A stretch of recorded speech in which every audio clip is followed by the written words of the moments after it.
film is presented to acquaint you with the flight capabilities of the FJ-2 Fury air superiority fighter. You'll learn about its airspeed and Mach number limits, load factor limits, and specific handling characteristics.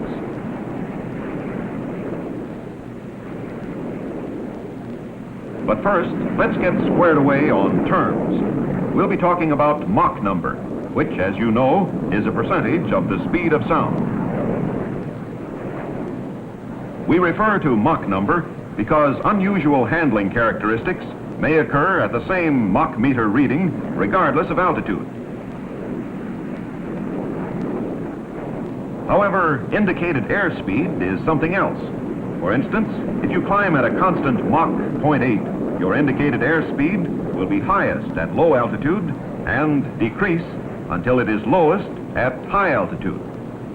Your airspeed Mach meter is designed so that the single pointer will always indicate airspeed and also the equivalent Mach number in the higher speed ranges. The Mach scale is geared to compensate for combinations of airspeed and temperature. Get used to this instrument. You'll have to think in terms of Mach number as well as indicated airspeed to properly understand your airplane. You'll also be flying with a problem called compressibility, and this means a rapid buildup of drag on the airplane at high speed. Even at high subsonic speeds, air traveling over wings and tail reaches supersonic velocities because of the greater distance it must travel over surface curvature. The FJ-2's swept-back design delays the adverse effects of compressibility, but has not completely eliminated them. This is the reason the clean airplane is limited to 592 knots, or whenever wing roll becomes excessive, whichever occurs first. The airplane's tendency to drop a wing at transonic speed is dangerous close to the ground and difficult to correct. So when you're down near the deck, watch for this tendency. Be prepared to slow down if wing roll becomes difficult to handle. However, at altitude where air density is low, wing roll is only mildly noticeable and quickly brought under control. Above 15,000 feet, there is no need to worry about airspeed limits with or without tanks. However, when you're flying with drop tanks, either full or empty, the airspeed limit below 15,000 feet is 560 knots, or Mach 0.93, whichever is lower. Rapid response to controls is one of the most outstanding characteristics of this airplane. You'll find your FJ-2 responsive to aileron and elevator throughout its normal speed range. Control forces are always comfortable and, in fact, are extremely light under most circumstances.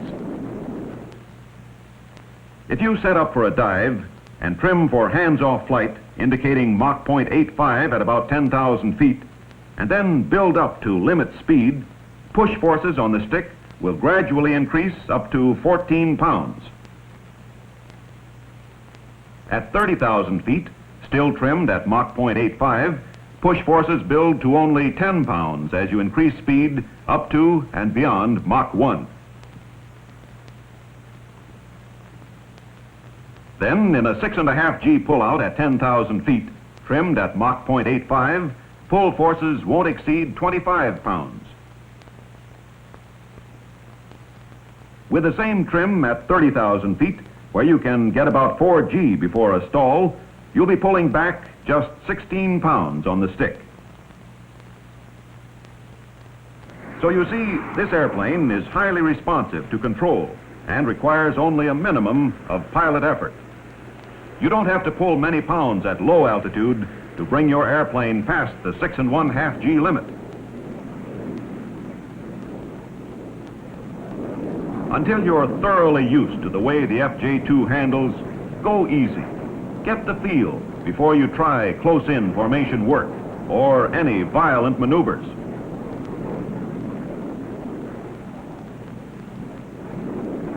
This degree of controllability in the FJ2 is due specifically to a hydraulic power system operating ailerons, controllable stabilizer, and elevator. The rudder is manually actuated.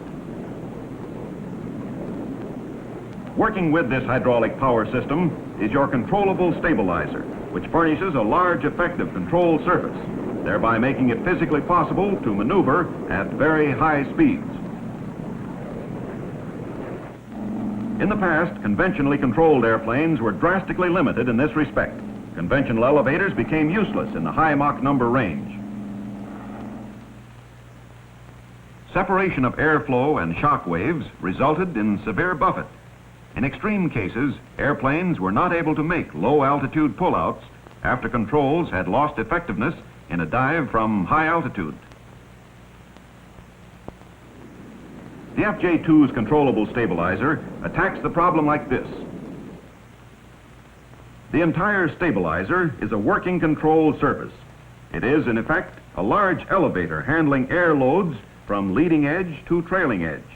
At high speeds, where there is little stabilizer deflection, mechanical linkage keeps elevators in trail.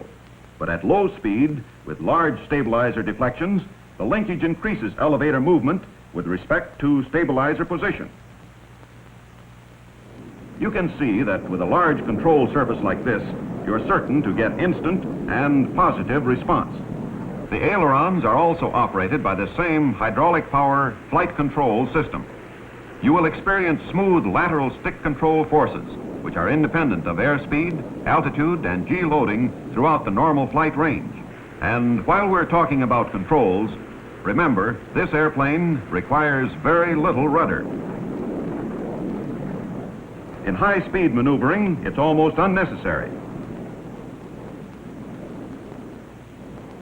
And in a gunnery run, you have to go very easy with rudder, or your fire will skid off the target. Now let's have a look at the specific handling qualities this FJ2 airplane possesses. In a climb, you'll notice that aileron sensitivity increases as you go up in altitude. When you're leveled out and get into the speed range between Mach 0.85 and Mach 0.95, the only control variation you'll need is a slight increase in push force to offset a nose-up tendency and to maintain level flight. The majority of the time, you'll probably be operating at high Mach numbers, particularly in a combat area. And at altitude, handling characteristics as concerns roll, pitch, and yaw are good. But remember, in high-speed flight, your responsive stabilizer will react extremely fast to small fore and aft movements of the stick. You've got to go easy with pitch control, or you may induce an oscillation which could be dangerous close to the ground. So if you experience this oscillation at any altitude, merely release stick pressure and your airplane will stabilize itself. When you check out your FJ2, you will find the stall mild and recovery easily effected. In general, there will be no excessive roll or yaw, but you will find that it enters a stall at a high angle of attack. Rudder and airplane buffet will always give you ample warning to release back pressure and recover. With idling power in a straight-ahead stall, you'll fall straight through with a slight pitching motion. With power, your nose drops and there is a mild rolling tendency, which can be adequately controlled with aileron. And this brings us to stalls out of turns and pull-ups where you'll be pulling some G. At low speed, you get fairly heavy buffet before your nose drops out of the turn. You lose a few hundred feet before recovering.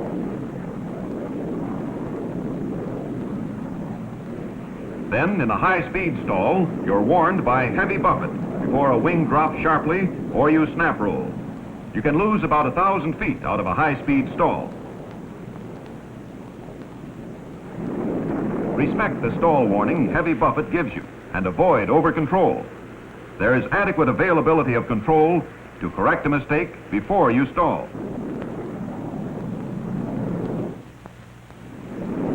A discussion of flight capabilities would be incomplete without an explanation of G limits.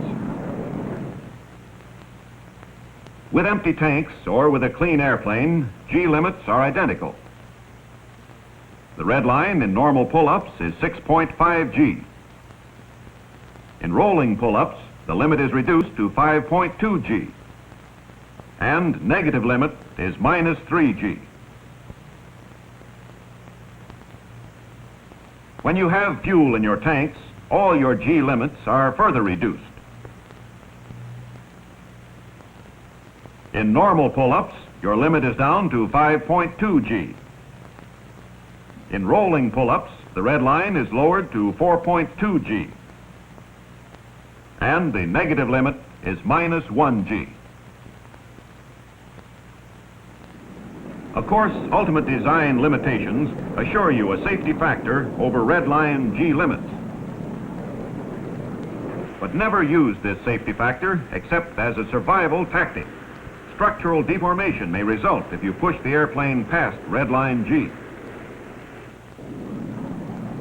However, we know that it's very possible to unwittingly exceed 6 1/2 G out of an abrupt pull-up or a tight turn, particularly at low altitude, and the airplane has a tendency to overshoot under some high-speed conditions. Overshoot can only occur within what is called the buffet boundary, or at the G load where you feel a distinct increase in airplane vibration. Overshoot is dangerous, but if you heed the increase of buffet during high-speed maneuvers, you can correct quickly and easily. Let's say you're pushed over in a steep dive and you begin a sharp recovery intending to pull about 5 G. There'll be a normal amount of fairly heavy buffet.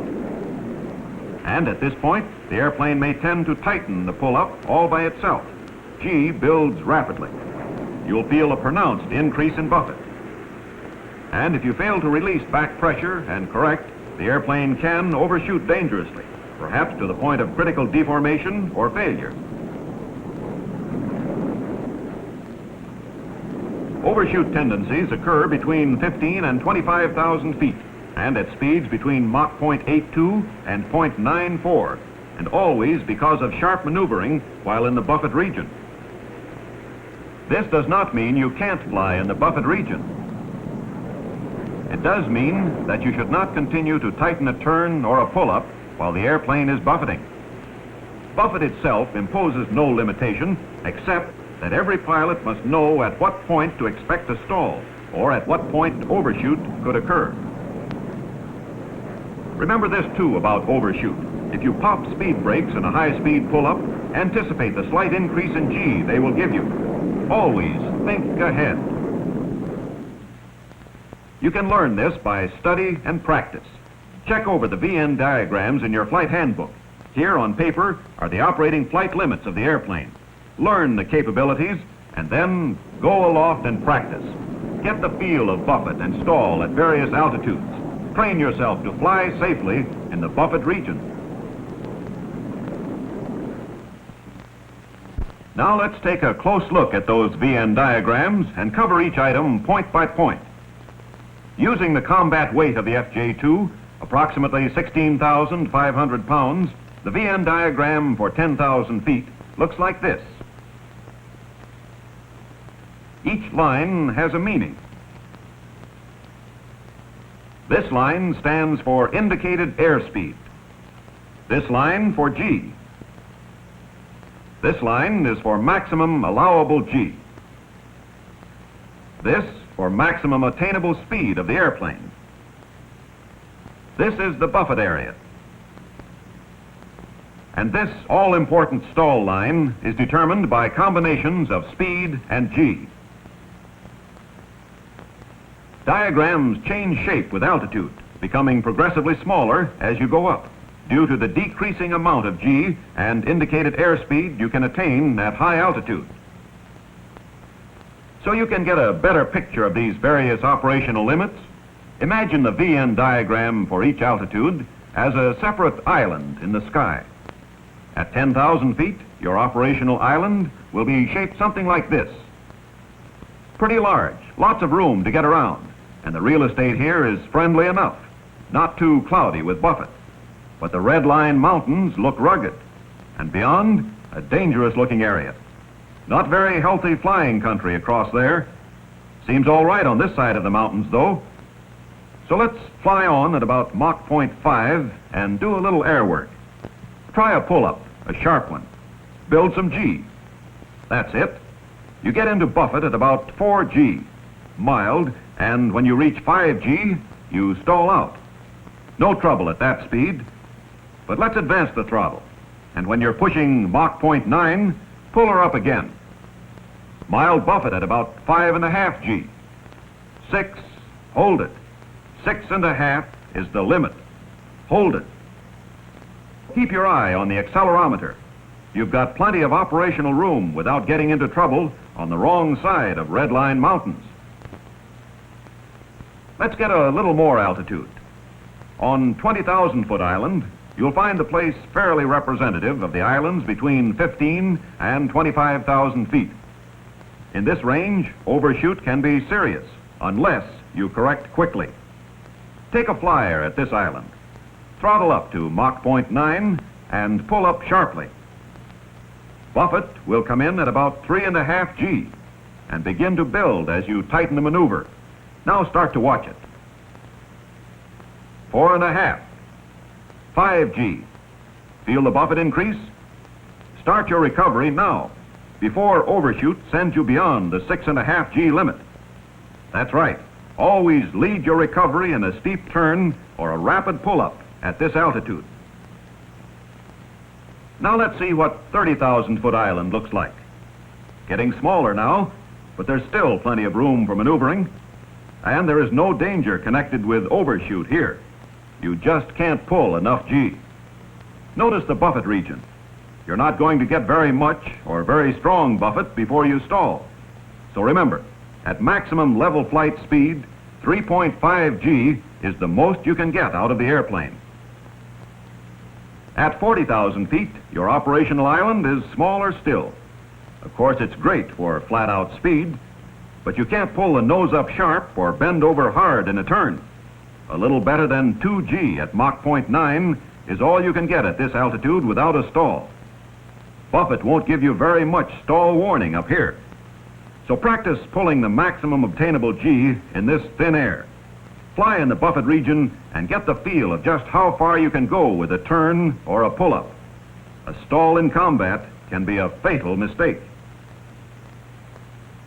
Study and remember the characteristics of these basic VN islands in the sky. They are the characteristics of your airplane. Naturally, there are other intermediate islands, one for every altitude. Dig into the VN diagrams in your handbook. You'll emerge a wiser pilot, armed with every fundamental concerning the strength and performance of your FJ2. And now let's see if you've got the word on all the information we've covered. First of all, you're flying an airplane that is responsive on the controls. It will give you high speed, good maneuverability, and a wide operational range. At altitude, with or without drop tanks, you won't be concerned with airspeed limits. But as you get down near the deck in a clean airplane, remember you're redlined at 592 knots. Below 15,000 feet with tanks, the limit is 560 knots or Mach 0.93, whichever is lower. And remember the airplane's wing roll tendency. It comes in about Mach 0.95 and is easily controllable at altitude, but harder to handle and dangerous down on the deck. Watch your airspeed red lines. Stay with them. Availability of control is one quality the airplane has at all altitudes and airspeeds, but you have to beware of over-controlling, especially at low altitude where you don't have to come back very hard on the stick to exceed redline G. Right here, let's make a quick review of G limits. With a clean airplane or with empty tanks, 6.5 G. But with any fuel in the tanks, it's 5.2 G. Rolling pull-ups in the clean airplane or with empty tanks, 5.2 G. And with fuel in the tanks, hold a rolling full up to 4.2 G.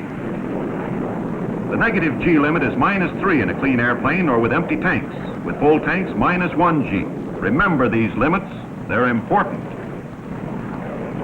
So that's it, the basic capabilities of your FJ2 Fury. Now, it's up to you. Work with your airplane and the flight handbook. Study, practice. Make yourself an integral part of the Fury's flying qualities.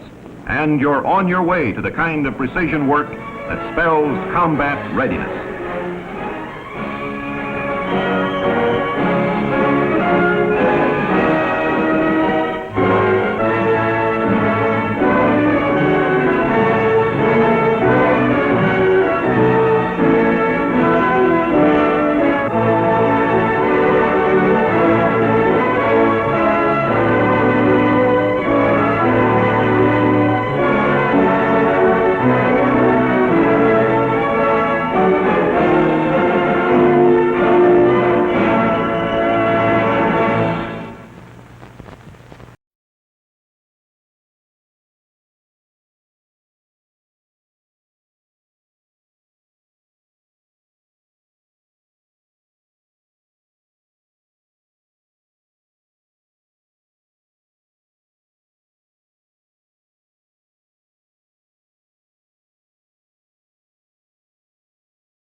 Almost any pilot who has had a few hundred hours in the air has had an emergency.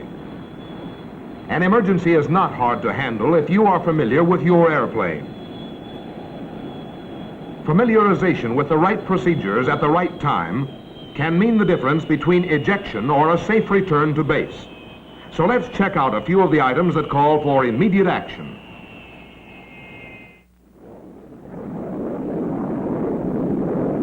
Here is an emergency that calls for quick action. Engine failure on takeoff, after you are airborne and with insufficient runway left.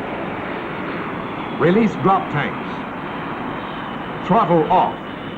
Gear up. Check flaps down. If time permits, engine master switch off. Fuel shutoff lever off. Purge switch to purge. Check harness. Change course only to avoid obstacles. And land straight ahead.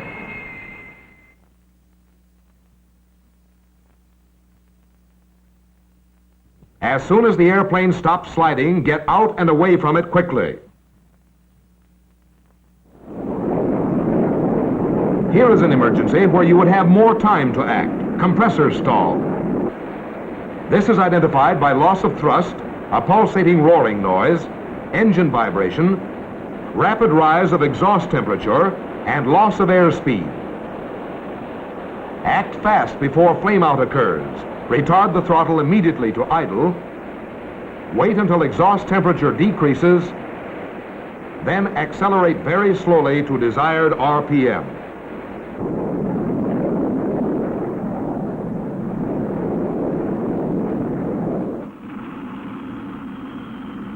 Should compressor stall develop into flameout, first cut throttle off. Establish glide at correct windmilling speed for your altitude in accordance with the flight handbook. Leave gear and wing flaps up, speed brakes closed.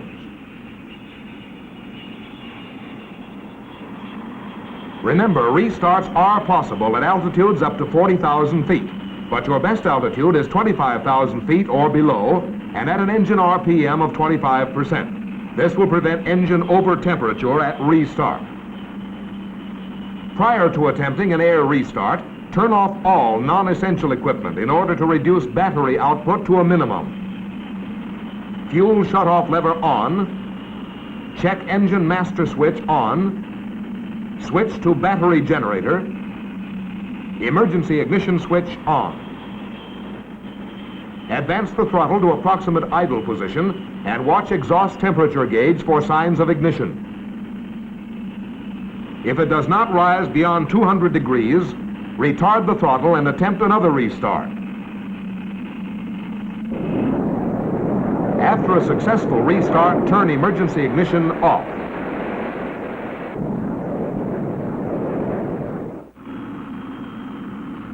A dead stick landing is another type of emergency you may encounter. Decide immediately whether you can land or if you have to eject. If a landing strip or emergency field is within gliding distance, release drop tanks, retard throttle to off, place engine master switch and fuel shutoff lever off. Trim for a glide at 185 knots with gear and flaps up and speed brakes closed. Remember that for each 5,000 feet of altitude, you can glide approximately 11 nautical miles. Use minimum stick movement to conserve hydraulic accumulator pressure and turn off all non-essential electrical equipment to conserve battery power. Remember, gear up for all but runway landings. But let's assume you have spotted a good runway. When you are sure you can make it, lower landing gear, open canopy, lower flaps as needed, and maintain 160 knots in turn before entering final approach. Extend speed brakes as necessary to regulate speed. If you are undershooting, slow down to 130 knots, which is best glide speed with gear and flaps down. If you are overshooting, slow to 120 knots with speed brakes extended. Ready for touchdown. Turn battery generator switch off. Shoulder harness locked. Stick back. Land at 110 knots. Hold the nose up. That's it. You're in.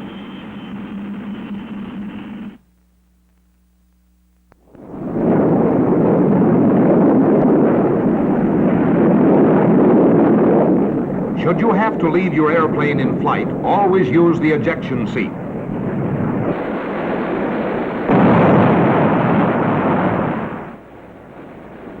Here is the procedure in detail. Feet in stirrups, head hard back. The first pull on the curtain releases cabin pressure and fires the canopy. The second locks harness and fires seat. Now release curtain and kick free immediately so you will not foul your parachute.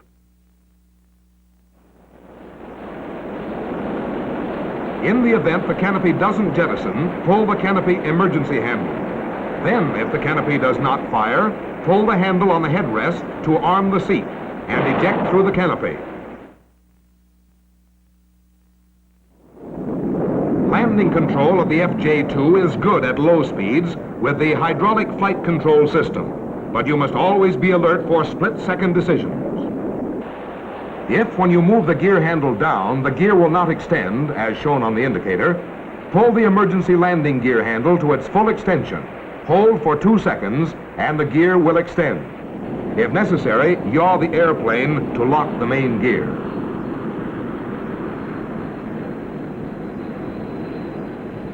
If the nose gear is down, but shows unsafe, a touch-and-go landing may snap it into lock position. If this fails, make another approach using this procedure. Be sure drop tanks are released and excess fuel expended. Then plan your approach to touchdown as near to the end of the runway as possible. Throttle off. At touchdown, keep the stick full back in order to hold the nose wheel off as long as possible. Ease it down gently before horizontal stabilizer control becomes ineffective. Don't use the brakes if you can stop without them. If one main gear and the nose gear are locked down, but the other gear did not extend, prepare for landing gear emergency approach.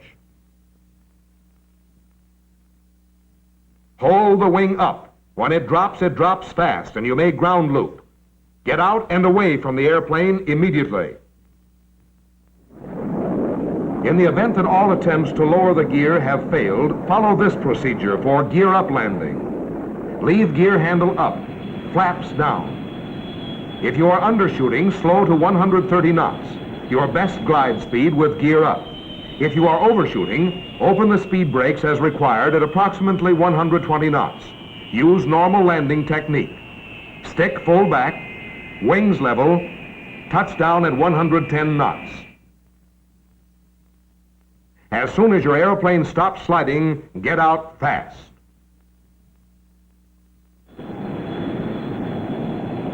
If during a final approach you must take a wave off, always remember to advance throttle smoothly and slowly to full power and close speed brakes immediately. Stall speed of the FJ2 is 100 knots, so hold the nose down and accelerate to approximately 165 knots for new approach. Your first actual landing should be easy. You know how the FJ2 handles and what to expect. Release drop tank fuel before you enter the landing pattern. Now extend speed brakes. On the upwind leg, turn fuel transfer switch off. Check your shoulder harness and seat belt. Armament switch is off. Open canopy below 205 knots. Check hydraulic pressure, normal. Gear down and flaps down below 205 knots. Check your indicators. Set RPM at 75 to 85%. Hold 140 knots on the downwind leg. Enter the turn at 140 knots, decreasing speed gradually. On the final approach, hold to 125 to 130 knots. Retard the throttle when you're lined up with the runway and touch down at 110 knots. Study your flight handbook and become thoroughly familiar with your airplane's operation and emergency procedures.